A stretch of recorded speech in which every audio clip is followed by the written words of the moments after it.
नमस्कार दोस्तों, स्वागत है आप सभी का आयशा एजुकेशन यूट्यूब चैनल पर जिसमें अपन पढ़ रहे हैं अब स्टैंड के लिए फिजिक्स। ठीक है, आज अपन फिर से अपनी न्यूमेरिकल की सीरीज जो चल रही है उसकी तीसरी क्लास है। आज कौन सी है? Number third class. चलिए अपन स्टार्ट करते हैं। आज का पहला क्वेश्चन क्या कह रहा है कि भाई एक समरूप तार में से दो वर्तीय लूप बनाए जाते हैं। दो वर्तीय लूप बनाए जाते हैं पी आर एवं एक है एक पी है जिसके क्या रेडियस क्या आर है और एक क्यू है जिसकी रेडियस क्या है एन आर। यदि क्यू का जड़त्व आघूर्ण इसके तल के लंबवत एवं केंद्र से गुजरने वाली अक्ष के साथ पारित पी के समान अक्ष के परित जड़त्व आघूर्ण से 8 गुना हो तो एन का मान ज्ञात करो। अब देखो पहले तो सवाल को समझना है। पहले तो सवाल को समझना। सवाल ये कह रहा है कि भाई दो वर्तीय लूप है। कितने हैं? दो। दो वर्तीय लूप क्या क्या है? एक तो पी है पी और एक है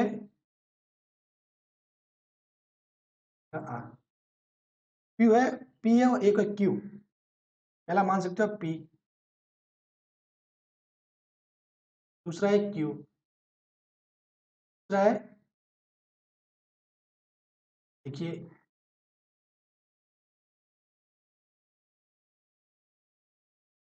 जैसे फॉर एग्जांपल मैं बनाऊं, पहले क्यू बनाता हूं। ठीक है, एक बनाना है पी, एक बनाना है क्यू। हाँ,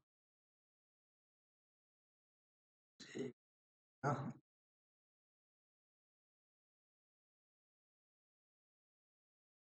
एक कौन सा हो गया अपने पास? क्यू हो गया, एक हो गया पी। देखो इसके कहने का मतलब क्या है? कहने का मतलब सिर्फ ये है कि भाई समरूप तार में से दो वर्तीय लूप बनाए। एक लंबा तार है, लंबा सा तार है जिसमें से दो वर्तीय लूप बनाए गए। कितने? दो। एक बहुत लंबा तार है। ठीक है, इस तार को काट कर कि कितने वर्तीय लूप बनाए गए? दो। ठीक है, बात समझ गए? एक तो बनाया गया जिसकी रेडियस है आर, पी जिसकी रेडियस कितनी? आर, त्रिज्या कितनी है? आर। एक बनाया गया है जिसकी त्रिज्या कितनी है? N R. अब ये कह रहा है कि भाई जो पी और क्यू, अब दोनों के अगर इनके जो ई वाली अक्ष से केंद्र से गुजरने वाली, ठीक है, तथा लंबवत, देखो क्यू जड़त्व आघूर्ण इसके तल के लंबवत एवं केंद्र से गुजरने वाली ये दोनों की अक्ष है, इनके सापेक्ष जो जड़त्व आघूर्ण है उनका अगर मान निकालोगे तो क्यू का मान पी के जड़त्व आघूर्ण का 8 गुना आता है। ठीक है, ये कहने का मतलब क्या कह रहा है यहाँ पर कि भाई आई क्यू, आई क्यू बराबर 8 times I P. I Q क्या आ रहा है? 8 टाइम्स आ रहा है आई पी के। ठीक है, अब देखिए अपने को यहां से पता है इसका मैंने एक द्रव्यमान क्या मान लिया? एम क्यू हो जाएगा। ये क्या बन रही है? ये बन रही है वलय, और वलय का क्या होता है? एम आर स्क्वायर होता है। तो इसका क्या हो जाएगा भाई? एम क्यू और आर क्यू का स्क्वायर, मतलब जो इसकी क्यू वाले की त्रिज्या बराबर 8 इंटू आई पी की जगह क्या लिखना है आपको? एम पी और आर पी का। ठीक है, इसमें कोई डाउट नहीं। अब देखो यहां से अब एक चीज और, क्योंकि ये समरूप तार है। ठीक है, अब ये दोनों एक ही मतलब तार से बने हुए हैं। ठीक है, तो भाई मैंने माना कि अपने को क्या करना है? अपने को द्रव्यमान निकालना है कि इसका एम क्यू कितना होगा और एम पी कितना होगा। समझ गए? तो ये देखो जब ये तार बनता है ना तो इसकी जो मतलब क्या बोल लेंथ क्या होगी? लंबाई 2 पाई आर, यानी कि इसकी परिधि जो होती है वो कितनी? 2 पाई आर। परिधि 2 पाई आर होगी इसके लिए, और इसकी जो परिधि है वो कितनी होगी? 2 पाई एन आर। और जो ये परिधि है ये क्या होगी? तार की लंबाई। जो परिधि है वही क्या होगी? तार की लंबाई की भी। ये तार कितने लंबे तार से ये वर्त बना है, तो ये जितना जितनी जो परिधि होगी वही तो होगा तार की लंबाई। समझ गए? तो अब देखो, अब मैं अगर ये मानूं कि भाई 2 पाई आर लंबाई में कितना द्रव्यमान है, m द्रव्यमान है। 2 पाई आर लंबाई में m द्रव्यमान है, ठीक है।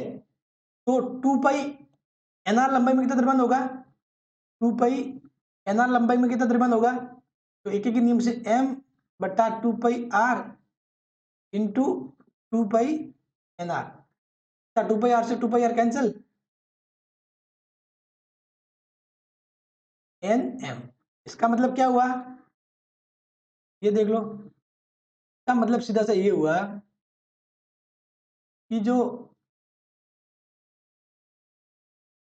हाँ कि जो ये 2 पाई आर लंबाई में कितना द्रव्यमान m, मतलब इसका मतलब ये हुआ कि भाई जो m और p का द्रव्यमान ये आया, और 2 पाई एन आर लंबाई में द्रव्यमान यानी कि m और q अपने पास ये आ गया।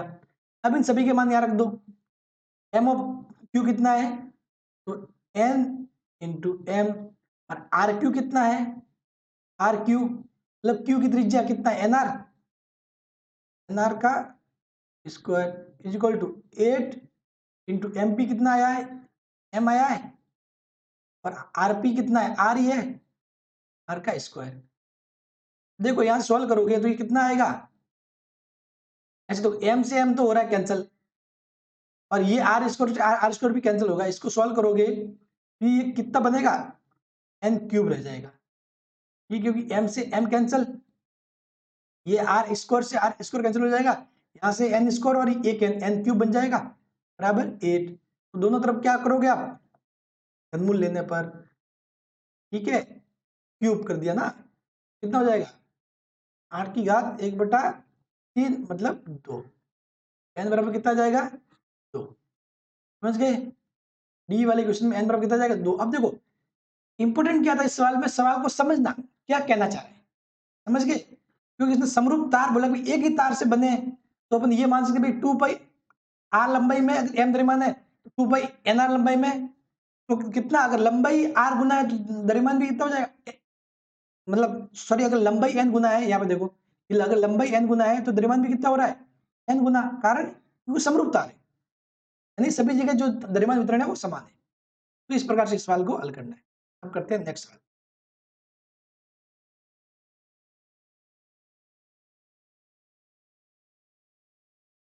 अब देखिए, एक पतली वर्ताकार चक्की का द्रव्यमान 2 केजी है। एक कोई पतली है वर्ताकार चक्की है जिसका द्रव्यमान कितना है 2 केजी। इस सवाल को देखने में कोई कहीं दिक्कत नहीं रही, हो सकता है कहीं पे मेरा पिक्चर आ रही, ये नीचे मतलब इसको मैंने सॉल्व कर रखा है, कहीं शायद दिख नहीं रहा हो, मेरे पीछे छुप गया हो ये देख लीजिए इसको एक बार।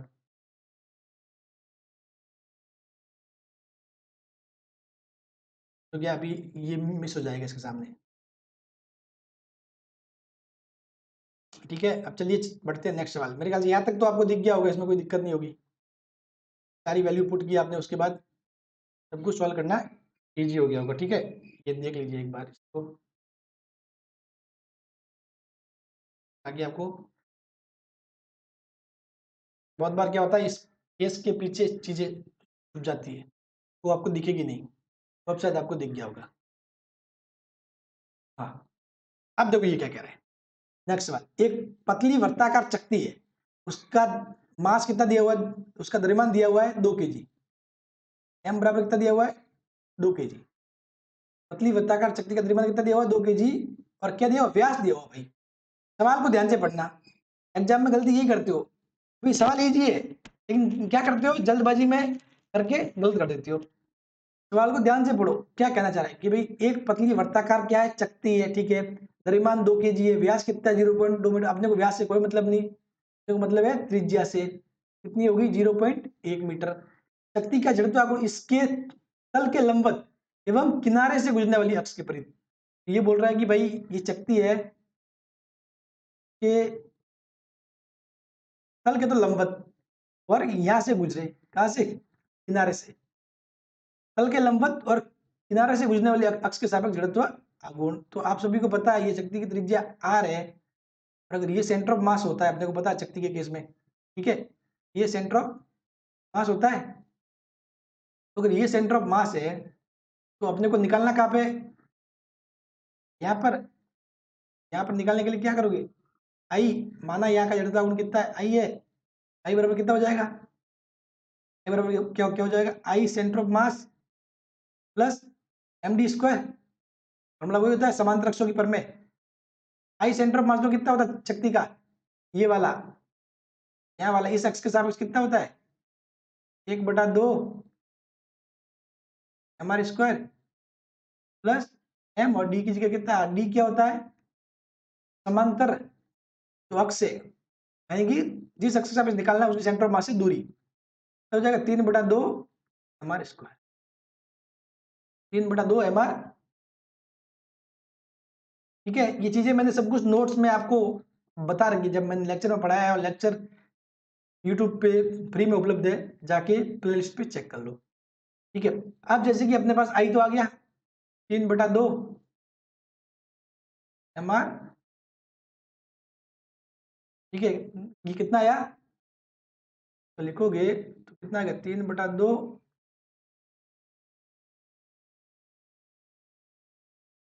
M R square. ठीक है,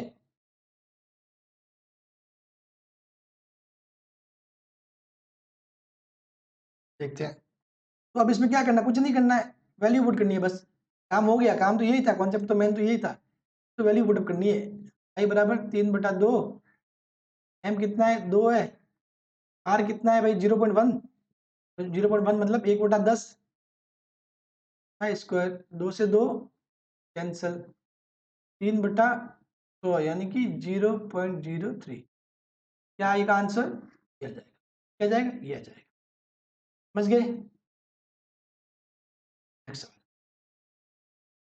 द्रव्यमान m तथा त्रिज्या r वाले एक समान वलय का जड़त्व गुण, द्रव्यमान m तथा त्रिज्या r है वाले एक समान वलय का जड़त्व गुण उसके तल में स्थित एक स्पर्श रेखा के परित होता है। यानी कि कहने का मतलब क्या कह रहा है भाई, ये क्या, पहले बात तो ये बोल रहा है वलय है, ठीक है, ये वलय है, एक समान वलय का जड़त्व गुण इसके तल में स्थित एक स्पर्श रेखा के परित, तो ये बोल रहा है कि भाई एक स्पर्श रेखा के सापेक्ष निकालना, कहाँ की स्पर्श रेखा है, कहाँ पे स्थित है, इसका जो तल है ना वहीं पे स्थित है, मतलब ये, ठीक है, तल में स्थित, तो देखो इसके तल में स्थित, तो इसमें अपन समांतर अक्षों की परमें निकाल सकते हैं, समांतर अक्षों की परमें लगा के इसको निकाल सकते हैं, तो आपको पहले इसका पता होना चाहिए, इस अक्ष का, ठीक है, लेकिन ये अक्ष, तो इस अक्ष के सापेक्ष कितना होता है, देखो ये जब अपन वलय की बात करें तो वलय में ये जो लंबवत अक्ष होती है इसके सापेक्ष तो होता है एम आर स्क्वायर, इस तल के लंबवत, तल है ना इसके लंबवत, एक मतलब एक अक्ष तो ये होती है भाई तल के लंबवत और केंद्र से गुजरे, तो उसके लिए तो क्या हो गया, एम आर स्क्वायर हो गया। एक होगी कि भाई केंद्र से गुजरे लेकिन तल में स्थित हो, मतलब ये वाली अक्ष जो अपने को दिखती है सामने, ठीक है, तो उसके लिए क्या हो जाएगा, उसके लिए हो जाता है 1/2 एम आर स्क्वायर, हो जाता है 1/2 एम आर, समझ गए, इसके लिए होता है 1/2 एम आर स्क्वायर होता है। अब आपको पूछा किसके लिए, इसके लिए पूछा, मतलब इसके तल में स्थित इसके समांतर, तो क्या कर सकते हैं, समांतर अक्षों की परमें लगा सकते हैं, निकालना क्या, I, I centre of mass plus M D square, I centre of mass से निकलने वाली क्या कितना हुआ है, 1/2 M R square plus M D, D की जगह मतलब दूरी, यानी कि ये दूरी जिस अक्ष के सापेक्ष निकालना है उसकी सेंटर ऑफ मास वाली अक्ष से दूरी, कितना हो जाएगा, ये जाएगा 3/2, यह जाएगा 3/2 एम आर स्क्वायर, कितना जाएगा 3/2 एम आर स्क्वायर, बस बात खत्म। अब अपने ये आर बड़ा नहीं होगा, छोटा वाला दिया हुआ है, छोटा वाला आर पुट कर दो इसकी जगह, कौन सा ऑप्शन आ जाएगा, बी ऑप्शन, समझ गए। फिर समांतर अक्षों की परमें वगैरह उन्हीं पे सवाल आएंगे, और मैंने एक, अगर पूरा लेक्चर देखो मेरे तो अक्षों की परमें जो मैंने वीडियो बनाया उनमें अक्षों की जो परमें उसका एक अलग से चैप्टर है, लेकिन लेक्चर बना हुआ है, वो आप जरूर देख लेना, ताकि सारी चीजें आपको समझ में आ जाएगी। अब देखो, एक m द्रव्यमान एवं r त्रिज्या वाले गोले का इसके केंद्र से गुजरने वाली अक्ष के विपरीत जड़त्व आघूर्ण 2/5 mr² है। ठीक है, उपरोक्त अक्ष के समांतर एवं गोले को स्पर्श करने वाली अक्ष के विपरीत गोले की घूर्णन त्रिज्या ज्ञात करो। देखो, पहली बात, घूर्णन त्रिज्या क्या होता है? घूर्णन त्रिज्या मैंने जब पढ़ाया उसमें बताया नहीं था, क्योंकि इतना कोई बड़ा बताने वाली चीज नहीं थी, छोटा सा कॉन्सेप्ट है घूर्णन त्रिज्या। बताए तो आपको घूर्णन त्रिज्या क्या होता है। कॉन्सेप्ट होता है घूर्णन। जब भी आपको घूर्णन त्रिज्या निकालना का पूछे कि भाई, ऐसे पूछेगा कि निकाय की घूर्णन त्रिज्या ज्ञात करो, निकाय की घूर्णन त्रिज्या ज्ञात करो।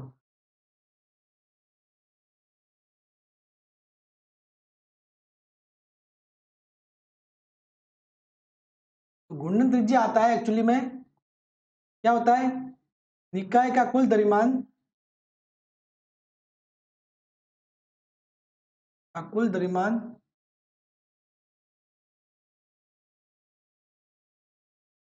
इंटू के स्क्वायर, बराबर निकाय का कुल जड़त्व आघूर्ण।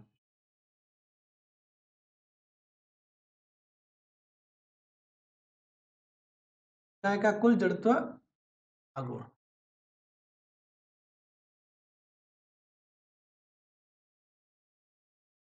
ठीक है, तो निकाय का कुल जड़त्व आघूर्ण यदि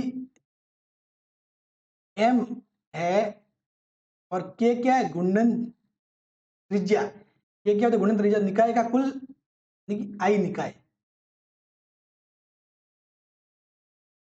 ठीक है, जहां पर k क्या है? घूर्णन त्रिज्या। ये क्या होती है? घूर्णन त्रिज्या। तो क्या करना, निकाय का जड़त्व आघूर्ण निकाल के उसको m के स्क्वायर के बराबर कर देना। यहाँ पर m क्या है? निकाय का कुल द्रव्यमान है। फिर जो k आप निकालोगे वो k क्या होता है? घूर्णन त्रिज्या। भाई सिंपल सा कॉन्सेप्ट ये है कि भाई एक अक्ष है, ठीक है, अब मैंने इसके आसपास कोई क्या लगा दिया, कोई ये लगा दिया, गोला लगा दिया, कोई यहाँ पे एक बेलन लगा दिया,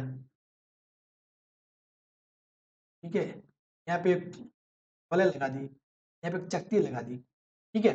अब ये अक्ष है, ये कोई अक्ष है। तो घूर्णन त्रिज्या का मतलब ये हुआ कि भाई ये ये चकती, क्या बोले, बेलन वलय गोला जो भी है, इन सबको एक बिंदु के रूप में कहां पर अपन केंद्रित मान सके कि अपने को उतना ही क्या होगा, जड़त्व आघूर्ण प्राप्त हो, अपने को उतना ही जड़त्व आघूर्ण प्राप्त हो। समझ गए? तो अपन क्या करेंगे, इसका इस अक्ष के सापेक्ष निकालेंगे, इसका इस अक्ष के सापेक्ष निकालेंगे, इसका इस अक्ष के सापेक्ष, इसका इस अक्ष के सापेक्ष, सभी का टोटल करके यहां लिख देंगे निकाय का जड़त्व, कुल जड़त्व आघूर्ण। फिर निकाय का कुल द्रव्यमान को अपन किसी ऐसे बिंदु पर मानते हैं कि भाई चलो हाँ, ये बिंदु तो कितनी दूरी पे होगा? वो के दूरी पर, यानी कि इन सबका द्रव्यमान अपन किसी ऐसे बिंदु पर मान सकते हैं जहां पर अगर m के स्क्वायर करे तो निकाय का कुल जड़त्व आघूर्ण के बराबर। समझ गए? बस सिंपल चीज ये है। अगर ज्यादा कॉन्सेप्ट समझ में नहीं आए तो इतना कर लो, बस निकाय का कुल द्रव्यमान के स्क्वायर बराबर निकाय का कुल जड़त्व आघूर्ण। तो m के स्क्वायर को क्या करना है? आई निकाय के बराबर करना। अब निकाय में कोई भी एक वस्तु दी हुई होगी तो एक का होगा, ठीक है, दो होगी तो दो का होगा, ठीक है, इसमें कोई बड़ा चीज नहीं है। कुछ होगा तो मैं इसके लिए कुछ अलग से छोटा सा लेक्चर बना के भी मैं बता सकता हूँ। बाकी मेरे ख्याल इसमें कोई इतनी बड़ी बताने वाली बात नहीं है, ठीक है।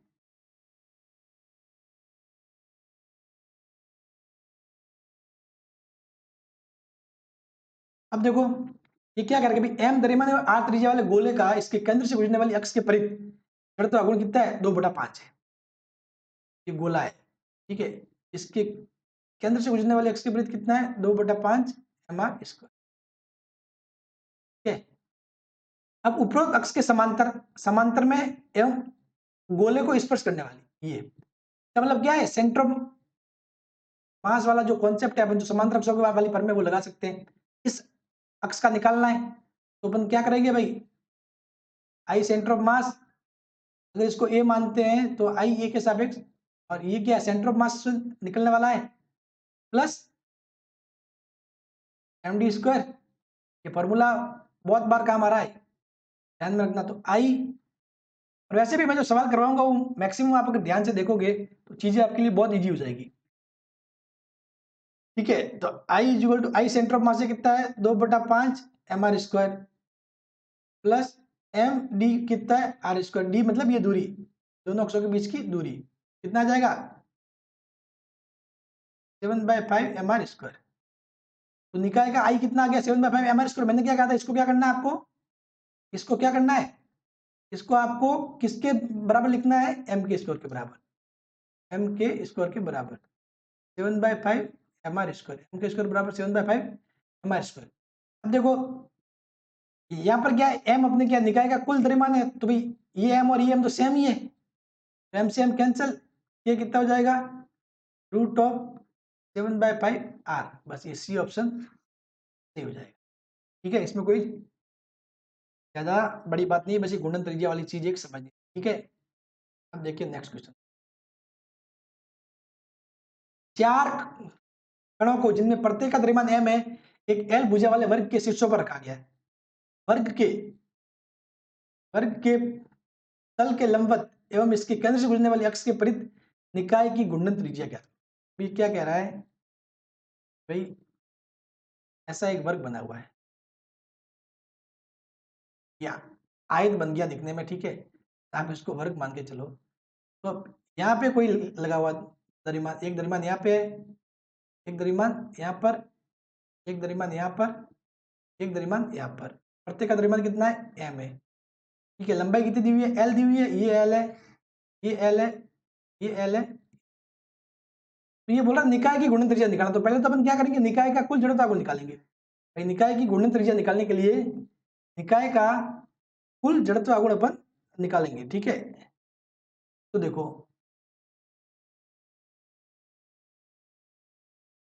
उसके लिए क्या करेंगे, अपने को अपन किसी एक का निकाल लेंगे तो उसको 4 से गुणा कर देंगे तो सभी का आ जाएगा, क्योंकि ये दूरी सभी के लिए सेम है।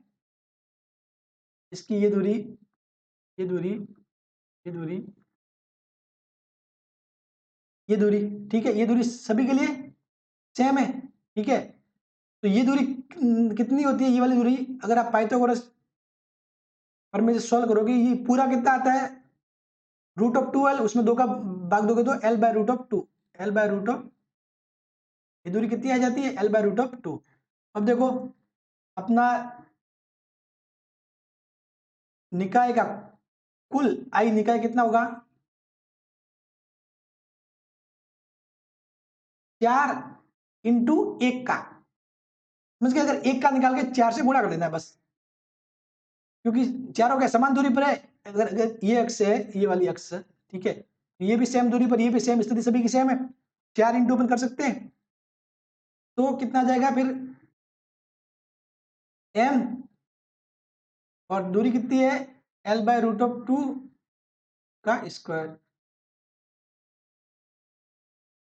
जब आप सॉल्व करोगे तो 4m l²/2, ठीक है, यहाँ से कितना जाएगा 2m l²।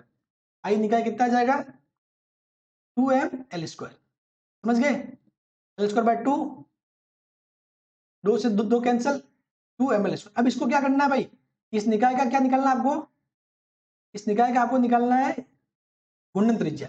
तो मैंने क्या कहा था, आप m के स्क्वायर के बराबर वो करोगे, के स्क्वायर, जहां पे m क्या होता है निकाय का कुल द्रव्यमान, तो निकाय का कुल द्रव्यमान कितना है 4m, निकाय का कुल द्रव्यमान कितना है 4m। ठीक है, अब यहां से m कैंसल, तो यहां से k कितना आ जाएगा, ये कितना आ जाएगा, रूट लोगे तो ये जो ये करोगे तो कितना आएगा, 2 बार कटेगा, l²/2 यानी कि l/√, ये कितना आ जाएगा l/√2, समझ गए, कितना हो जाएगा ऑप्शन ये वाला। ठीक है, अब है एक ठोस गोला एवं ठोस बेलन जिनकी त्रिज्या एवं घनत्व समान है। ये कह रहा है ठोस गोला और ठोस बेलन जिनका एक तो क्या समान दिया हुआ है घनत्व, यानी कि उसको रो मान सकते हो डी मान सकते हो, चलो इसको डी मान लेते हैं, मतलब आए चलो रो मान लेते, कुछ भी आपकी इच्छा, ठीक है, उसमें कुछ, रो क्या है घनत्व, समान घनत्व है, और आर क्या है त्रिज्या वो भी समान है, और यहाँ पर r बराबर l दे दिया, और बात किसी कर रहे हैं बेलन और उसकी क्या ठोस गोले की। तो अब बोल रहा है कि भाई किसका जड़त्व आघूर्ण अधिक होगा, किसका जड़त्व आघूर्ण अधिक होगा। ठीक है, तो अब देखिए यहां से अगर आप बेलन के लिए लिखोगे, चलो आप पहले ठोस गोले के लिए लिख लो, ठोस गोला। ठीक है,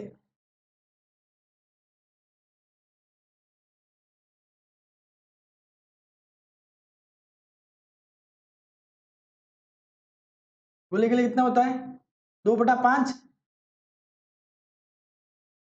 एम G4 गोला। ठीक है, ये समझ लो।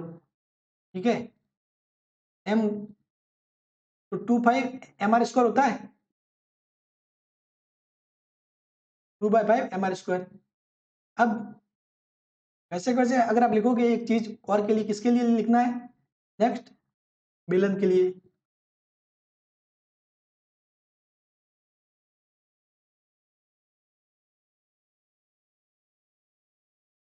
कितना होगा बेलन के लिए, कितना होता है,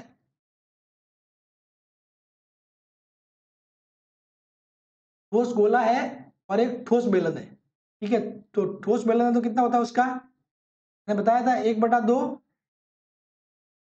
mb/r², क्योंकि यहाँ पर दोनों में r समान है।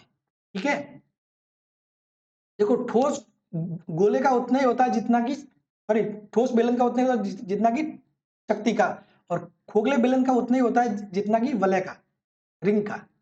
ठीक है, तो 1/2 mb/r²। अब देखो अपने को क्या निकालना है, एम जी और एम बी निकालना है, एम जी और एम बी। ठीक है, फिर उसके बाद अपनी चीजें सॉल्व हो जाएगी।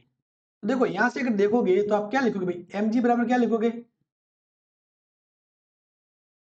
क्या लिखोगे, ये जो जो आपका घनत्व दिया हुआ है उसको आप इसके आयतन से गुणा कर दोगे तो एम जी आ जाएगा।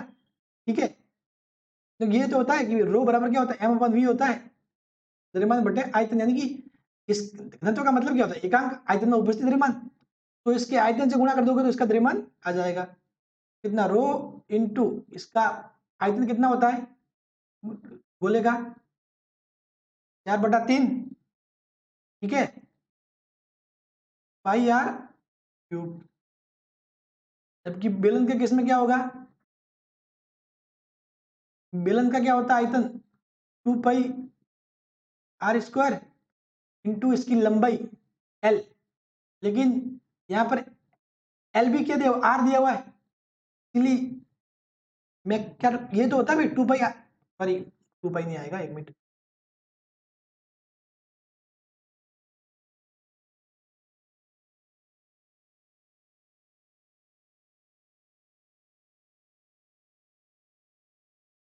बेलन का जो आयतन होता है वो क्या होता है भाई, ये तो होता है आधार का क्षेत्रफल, आधार का क्षेत्रफल इंटू उसकी लंबाई, लंबाई l बराबर कितना है, r है। ठीक है, तो बस ये हो जाएगा।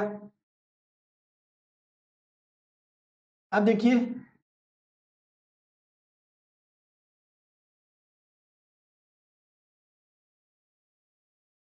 अब इसको आपको क्या करना है, किससे करना है गुणा, इससे गुणा कर दोगे, रो रो से क्या कर दोगे आप, गुणा कर दोगे। ठीक है, अब आप सॉल्व करना है, क्या लिख लो, चलो एक एक जगह लिख लो, आई जी अपॉन आई बी। ठीक है, तो आई जी के लिए लिखोगे तो कितना आएगा, 2/5 रो 4/3 πr³। और यहाँ लिखोगे तो बेलन के केस में 1/2 mb की जगह πr³ इंटू रो। ठीक है, अब देखो यहां से चीजें क्या सॉल्व हो रही है, पाई से पाई कैंसल, r³ से r³ कैंसल, रो से रो कैंसल। ठीक है, अब देखो ये यहां से क्या आ रहा है नेक्स्ट, अगर आप इसको थोड़ा ऊपर लेके जाओगे, ध्यान से देखना, ऊपर कितना हो जाएगा 8, बटा 15, 1/2, कुल मिला कितना आ रहा है 16/15।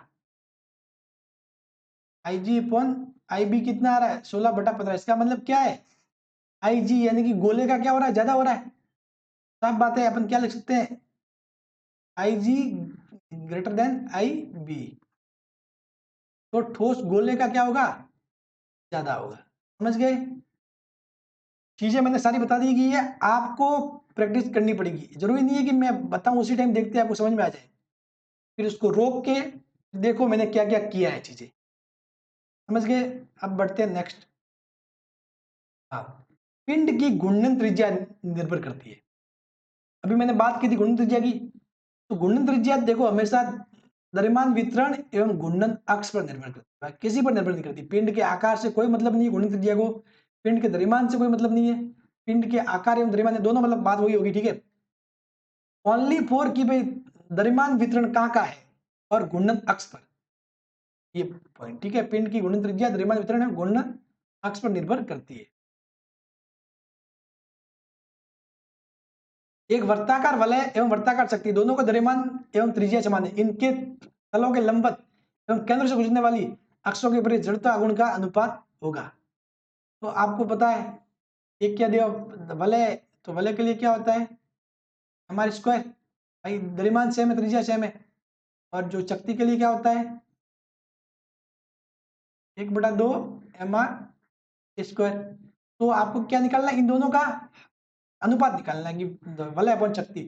तो आप वलय अपॉन शक्ति करोगे, ये भाग दे दोगे तो 2 का चला जाएगा ऊपर, तो 2 अनुपात क्या आ जाएगा 1 आ जाएगा, 2 अनुपात में कुछ इतना बड़ी बात नहीं है, फॉर्मूला है बस, ठीक है। क्योंकि यहाँ से अपने को सीधा दिख रहा है कि भाई वलय का क्या है दुगुना है शक्ति का, ठीक है। अब नेक्स्ट क्वेश्चन,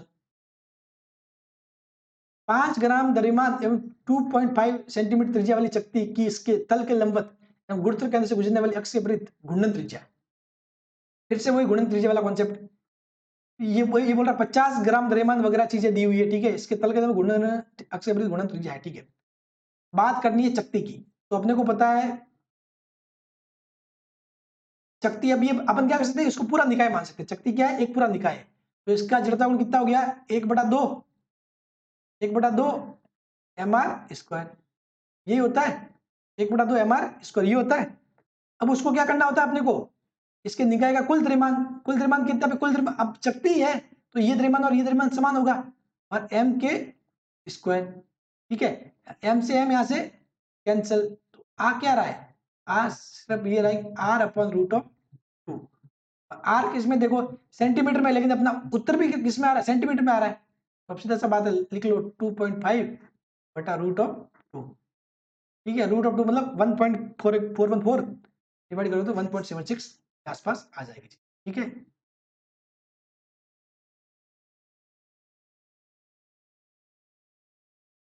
तो चलिए आज के लिए इतना ही। तो ये घूर्णन त्रिज्या कॉन्सेप्ट समझ में आ गया, इसमें कुछ स्पेशल चीज नहीं है। m² अपन क्या कर सकते हैं आई निकाय, तो निकाय का है उसके बराबर कर दो m², जहां पर m क्या है निकाय का कुल द्रव्यमान। अगर निकाय में एक ही चीज है तो उसका खुद का द्रव्यमान एक का ही आ जाएगा, तो या तो m से m डायरेक्ट कैंसिल ही हो जाता है। और अगर बहुत सारे हैं जैसे कि अपन ने पीछे एक सवाल किया जिसमें 4m आ रहा था, तो अपन ने यहाँ पर 4m लिखा था, ठीक है। बाकी चलो नेक्स्ट अपन और अपनी जो डेली की क्लास है वो चालू रहेगी और आप चीजों को देखते जाइए पढ़ते जाइए, ठीक है। मैं जो बताऊंगा ना क्वेश्चंस उसमें से आपके सीधे सीधे क्वेश्चन भी, मैं साफ कह रहा हूं आज मैं आपको साफ बात बताता हूं, लगभग लगभग जो मैं बता रहा हूं उसमें से 40% क्वेश्चन डायरेक्ट आ जाएंगे यहीं से। जो अपन 10% क्वेश्चन कर संख्या तक चेंज नहीं होगी, 40% क्वेश्चन संख्या तक चेंज नहीं होगी, यहीं से आ जाएंगे डायरेक्ट। जबकि जो 60% है उनके जो कॉन्सेप्ट है यही से आएंगे। 60% में से ये मान लो 1% कुछ अगर आपको घुमाने के लिए कुछ अलग सा ही कॉन्सेप्ट दे दे बहुत ही डिफरेंट तो बात और है, बाकी 60% सारे कॉन्सेप्ट यहीं से आएंगे और 40% डायरेक्ट सवाल ऐसे कैसे उठ के भी यहाँ से आएंगे। प्लीज इस पर फोकस करिए, मैं मेहनत कर रहा हूँ, प्लीज आप भी मेहनत करिए, ठीक है। Thank you so much.